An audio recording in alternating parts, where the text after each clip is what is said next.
Hello friends, मेरे पास ये कुछ पैसा है और ये कुछ अलग तरह का पैसा है। क्या आप गेस कर सकते हैं कितना पैसा है? और इसकी खासियत ये है कि ये आपको सिर्फ एक दिन में खर्च करना है और अगर नहीं खर्च किया तो वो लैप्स हो जाएगा, ख़त्म हो जाएगा। ये अगले दिन तक नहीं ले जा सकते, इसको जमा करके नहीं रख सकते। तो आपको अगर मैं ये पैसा दूँ और ये मैं बता दूँ कम लगभग 85-86 हज़ार का अमाउंट है ये, तो अगर मैं आपको एक दिन में खर्च करने के लिए दूँ तो आप क्या करेंगे? सोचिए इस बात को। कल तक नहीं बचेगा, आज ही खर्च करना है, तो इस पैसे का आप क्या करेंगे? और मज़े की बात यह है कि ये पैसा सबके पास होता है, लेकिन हम समझ नहीं पाते और हम क्या कहते हैं, हमारे पास तो है ही नहीं, हमें तो मिलता ही नहीं है, हम कैसे लाएं ये पैसा? तो उसका जवाब ये है कि ये जो पैसा है ना, ये समय है। समय, एक दिन में 86,400 सेकेंड्स होते हैं। तो ये पैसा आपको मिला और ये आपको आज ही खर्च करना है, इसको कल तक ले जा ही नहीं सकते। तो जब हम कहते हैं कि हमें समय नहीं मिलता या हम कहाँ से समय लाएं, कहीं से लाना नहीं होता, वो समय हमारे पास ऑलरेडी है। जब हमारा मन ये कहता है कि हमें समय नहीं मिल रहा किसी काम के लिए, बहुत सारे यूपीएससी आईएएस की तैयारी करने वाले कहते हैं कि अरे 8 महीने में एग्ज़ाम है, 6 महीने में एग्ज़ाम है, मेरे पास समय नहीं है। समय तो है, क्योंकि सबके पास 24 घंटे हैं। आपके पास दिशा निर्देश नहीं है। समय सबके पास उतना ही होता है। अगर जिसको दिशा निर्देश मिल गया, वो जानता है कि अपने समय को कैसे मैनेज करें, ताकि जो हम करना चाहते हैं ज़िंदगी में, उसके लिए हम अपना समय अलॉट कर सकें, निकाल सकें और उस चीज़ पर मेहनत कर सकें। और खाली यूपीएससी आईएएस एस्पिरेंट्स नहीं, हाउसवाइफ को भी यही लगता है कि उसके पास समय नहीं है, ऑफिस गोअर को भी यही लगता है उसके पास समय नहीं है, जो कोई कहानी लिखते हैं, लेखक होते हैं, उनको भी यही लगता है। तो मेरा कहना है कि समय सबके लिए बराबर है, 24 घंटे बस। और रोज़ मिलता है, रोज़ आप जैसे ही समय 12 बजते हैं रात के, आपको वो 24 घंटे दे दिए जाते हैं, लेकिन आप उसका क्या करते हैं? तो आज के वीडियो में मैं बताऊंगी कि उस 24 घंटे को कैसे यूज़ करना है, कैसे समझना है कि उस 24 घंटे को का बेस्ट यूटिलाइजेशन क्या है। जैसे कि हमें कोई लिमिटेड पैसा दे देता है ना, कि आज जैसे मैंने कहा कि 86,000 रुपये खर्च करो, तो आप एक प्लान बनाते हैं कि इस 86,000 रुपये का हम क्या करें। और अगर आपको पता चल जाए कि 86,000 रुपये रोज़ सुबह आपको मिलने वाले हैं, जो शाम तक आपको ख़त्म करने हैं, तो आप रोज़ का प्लान बनाएंगे।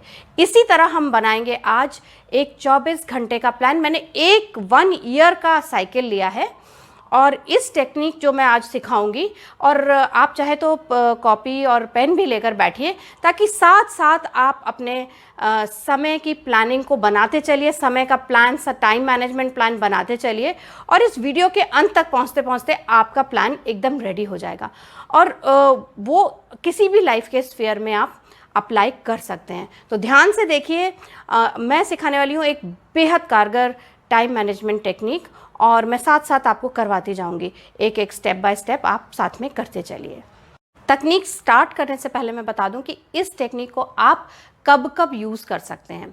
एक तो आप यूज़ कर सकते हैं जब आप किसी चीज़ के लिए एक टाइम लिमिट में काम कर रहे हैं, कि 6 महीने बाद एग्ज़ाम है, 5 महीने बाद इंटरव्यू है, या आपको कुछ और डिसीजन है बड़ा जो 5 महीने के अंदर, 6 महीने, साल के अंदर एग्जीक्यूट करना है। तो पहले तो आप वहाँ यूज़ कर सकते हैं जब आपको टाइम बाउंड कुछ करना है। दूसरा, अगर आपको ये लगता है कि मेरी ज़िंदगी ऐसे चल रही है कि मेरा कोई कंट्रोल नहीं है मेरे टाइम पर, सुबह होती है शाम हो जाती है, तो अपनी लाइफ के टाइम पे कंट्रोल करने के लिए, कंट्रोल समझने के लिए इस टेक्निक को यूज़ कर सकते हैं। तीसरा है कि जब आपको ये लगता है कि मेरे पास जो मैं करना चाहता हूँ उसके लिए टाइम नहीं निकलता, सारा दिन किसी ना किसी और चीज़ में निकल जाता है, तो आप इस टेक्निक को यूज़ कर सकते हैं। और सिर्फ simple self development, self growth के लिए भी यूज़ कर सकते हैं कि हम अपने समय को बेहतर कैसे यूटिलाइज़ करें। तो उसके लिए हमें सबसे पहले क्या चाहिए, एक प्लेन पेपर जैसे मैंने लिया है और कुछ कलर्ड पेन्स। तो आप ये लेके बैठिए, अगर अभी आप नहीं ले सकते कोई बात नहीं, आप बाद में इसको दोबारा से देख सकते हैं। तो हमने लिया ब्लैक पेन और एक सर्कल ड्रॉ किया। अब ये जो सर्कल है ये रिप्रेजेंट करता है हमारे 24 घंटे। ये 24 घंटे हमें मिले हैं, तो अब हमें देखना है कि उस 24 घंटे में हम टाइम का क्या करते हैं। तो 8 से 9 घंटे तो आप सो गए, या सोते तो हैं ही, और उसके अलावा खाना पीना जो भी बॉडी की नीड्स होती हैं, उसके लिए हमारे 24 घंटे में से 9 घंटे हमने रख दिए मोटे मोटे। तो क्या हुआ, 24 का 9 घंटा कितना हुआ, 30% से कुछ ऊपर हुआ। तो हमने ये हो गया हमारा डेली फिजिकल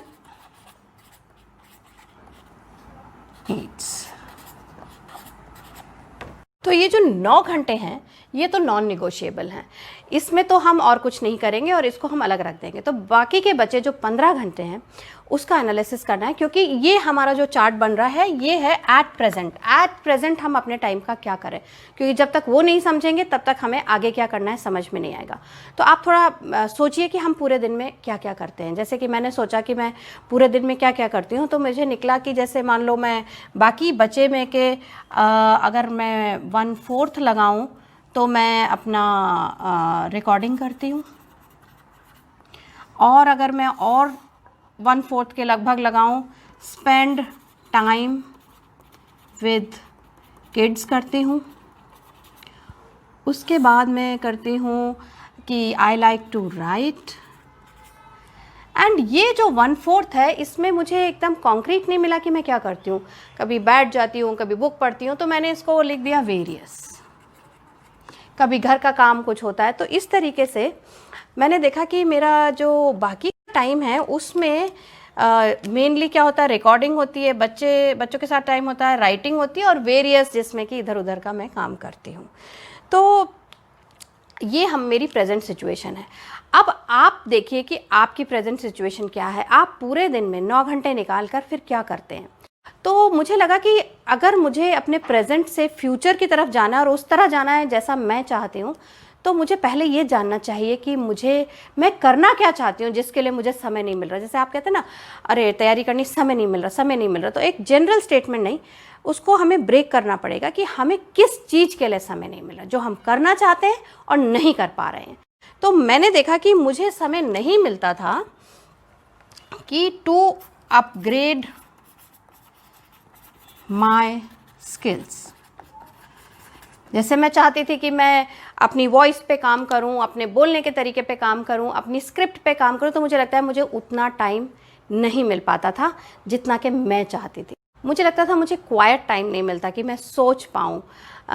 एक जैसे होता है बिल्कुल शांति से बैठ के आप आइडिया आने दें, क्रिएटिव आइडियाज़ आने दें, वो मुझे लगता था मुझे नहीं मिलता।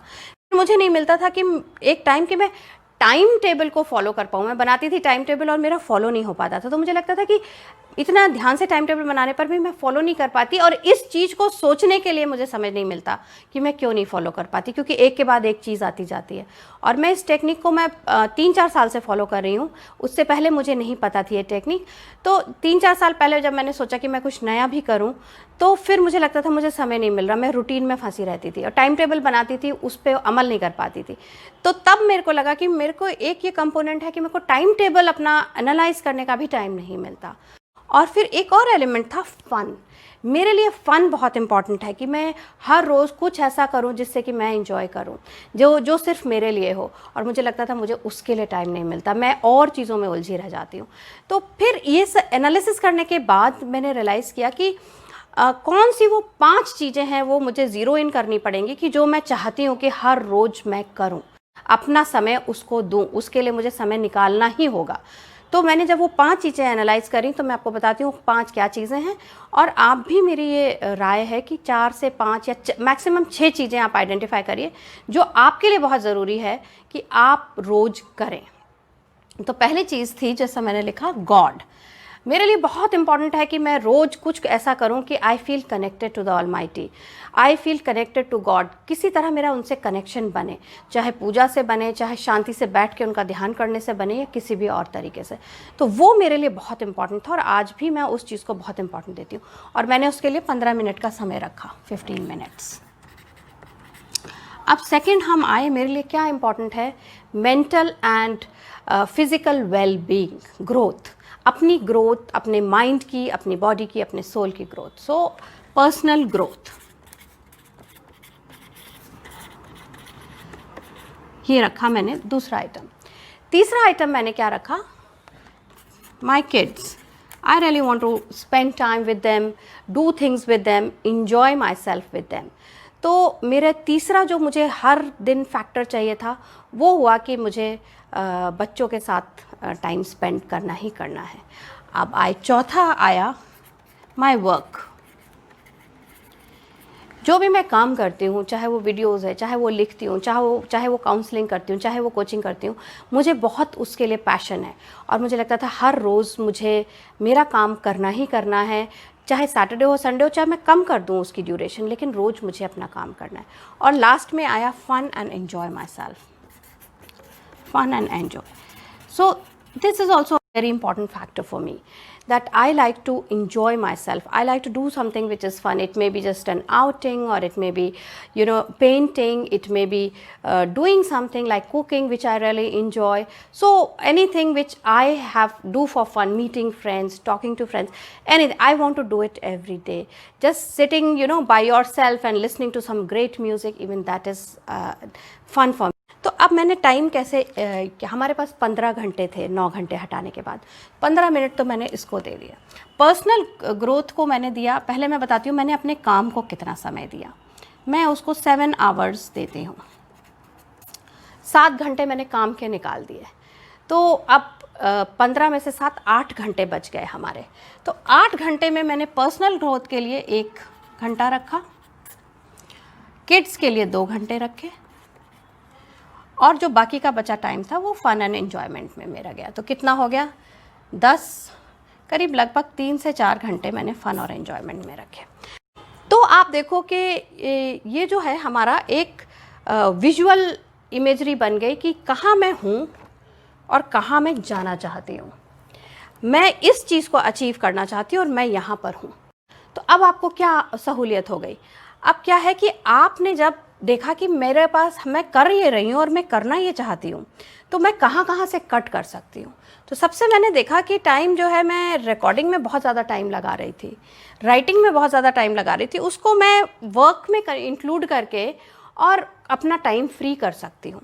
तो फाइनली जब मेरा चार्ट ऐसा लगने लग गया, इसको अचीव करने में थोड़ा सा टाइम लगा, तो उसके लिए क्या करना पड़ेगा, हमें ग्रोथ पाथ बनाना पड़ेगा। इसके क्या हैं? 2 पोर्शंस हैं, now, where we want to go. अब अगर नाउ में मेरे पास मैं 3 घंटा रिकॉर्डिंग करती हूँ, तो मुझे where we want to go में मुझे उसको 1 आवर करना है। अगर मैं 4 घंटे वेरियस में डालती हूँ, तो मुझे उसको डिफ़ाइन करना है कि मैं उस 4 घंटे में क्या क्या करती हूँ और मुझे क्या चीज़ कट करनी है। अगर मैं राइटिंग में 3 घंटे लगा रही हूँ, तो मुझे देखना है कि मुझे राइटिंग में 3 घंटे लगाने हैं, 1 घंटा लगाना है। और जो एक मिश मैश टाइम होता है, जिसका कोई हमें पता ही नहीं होता कि हम कर क्या रहे हैं, या उसका हमारे गोल से कोई लेना देना नहीं है। अब अगर मैं बहुत लोगों को इन्फ्लुएंस करना चाहती हूँ, एक हैप्पीनेस क्रिएटर बनना चाहती हूँ, तो ऑब्वियसली मेरा गोल है कि मैं हैप्पीनेस पे काम करूँ। तो उसके लिए मुझे दिन में टाइम निकालना बहुत ज़रूरी होगा। तो एक बार जब ये समझ में आ गया, फिर आपको का दिन स्ट्रक्चर हो जाता है। आप सुबह उठते हैं, आपको पता है कि जैसे मैं उठती हूँ, मुझे पता है कि उठते ही मुझे 15 मिनट गॉड से कनेक्ट होना है, फिर अपने ऊपर काम करना है जो मेरा पर्सनल ग्रोथ है। तो मैं फिज़िकल एक्सरसाइज करूँगी, मैं मेडिटेशन करूँगी, मैं अपनी स्किल पे काम करूँगी, पर्सनल ग्रोथ पे काम करूँगी। उसके बाद मैं काम करना शुरू करती हूँ, और मुझे पता है कि मुझे इतने ही घंटे हैं काम करने के लिए, तो मैं उतने घंटे लग कर काम करती हूँ, क्योंकि उसके बाद फिर मेरा नेक्स्ट स्लॉट शुरू हो जाता है। If I am spending time with my kids, तो फिर मैं उसके बाद वो काम छोड़ देती हूँ। काम के बाद जो मेरा स्लॉट है मैं वो करती हूँ। और उसके बाद फन एंड एन्जॉयमेंट तो फ्लेक्सिबल आइटम है, फिर उसमें जो मेरा मन होता है मैं करती हूँ। अब इसी को अगर हम देखें कि हम प्रेपरेशंस में आईएएस की कैसे यूज़ कर सकते हैं, तो प्रेपरेशन के लिए मैं आपके लिए एक ख़ास चार्ट बना के दिखा रही हूँ, जो कि आप देखिए कि अगर प्रिपेयर कर रहे हैं तो हमारा पहले एक बड़ा चंक बनाइए कि 9 घंटा लेटर से पढ़ना है, या 8 घंटा या 7 घंटा। उस 7 घंटा जो पोर्शन है पाई चार्ट का, उसको किस तरह से डिवाइड करना है, और फन आप ज़रूर रखिए। तो जो ये पाई चार्ट मेथड है, इसका बड़ा सिंपल तरीका है। पहले तो आप बैठिए, जैसे मैंने बताया कि आप आज का आपका पाई चार्ट क्या है और आप कहाँ पहुँचना चाहते हैं, और उसका ग्रोथ पाथ कहाँ है, कहाँ कहाँ। कई बार मैंने देखा है लोग कहते हैं कि अरे इधर उधर बस पता नहीं कहाँ गया टाइम, इधर उधर टहल के निकल गया। एक एक टाइम, एक एक घंटे का हिसाब बनाइए कि आप करते क्या हैं पूरे दिन। आप तफरी के लिए भी टाइम रखिए, उसकी मनाही नहीं है, लेकिन आपको पता होना चाहिए कि आपके 24 घंटे जा कहाँ रहे हैं। सबसे पहले आप आज की स्थिति देखिए, आपको क्या करना है, उसके लिए क्या एक्टिविटीज़ ज़रूरी है, उसकी लिस्ट बनाइए, ज़्यादा से ज़्यादा 5 से 6 एक्टिविटीज़, और उसको अपने पाई चार्ट में कितना टाइम देना है, घंटे, 15 घंटे में से कितने घंटे देने हैं वो निकालिए, पाई चार्ट बनाइए, और उसके बाद उस विजुअल को अपनी ऐसी जगह रखिए जहाँ दिखता है। अगर आपने डिजिटली बनाया है तो अपने स्क्रीन सेवर बना दीजिए, बार बार वो रिमाइंडर होना चाहिए। और एक बार आपने इस चीज़ को, इस एक्सरसाइज को कर लिया, तो आपको इतनी ज़्यादा हेल्प मिलेगी अपने टाइम को मैनेज करने में, और you will be in control of your time. जो आपको एक फीलिंग आती है ना, हम करना चाहते हैं लेकिन हमारे पास समय नहीं है, हम करना चाहते हैं पर हमारे पास समय नहीं है, तो जो अभी मैंने आपको बताया कि 86,400 सेकंड्स जो मिले हैं वो एकदम स्ट्रक्चर हो जाएंगे, एंड आपकी प्रोडक्टिविटी 300-400% बढ़ जाएगी।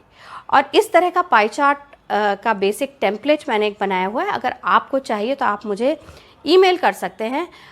ईमेल आईडी है makehappyfoundations@gmail.com। उसमें सिर्फ ये लिख दीजिए request for time management pie chart, तो मैं आपको टेम्पलेट भेज दूंगी, और उसको फिर आप कलर कर सकते हैं, अपने हिसाब से भर सकते हैं, और उसके बाद आपको आसानी हो जाएगी कि आप किस तरह से अपने टाइम को मैनेज कर सकते हैं। क्योंकि टाइम की सबसे बड़ी चीज़ क्या है, वो एक ही बार मिलता है। आज के दिन 86,400 रुपये मिले हैं, सोच लो कैसे स्पेंड करने हैं। नमस्कार।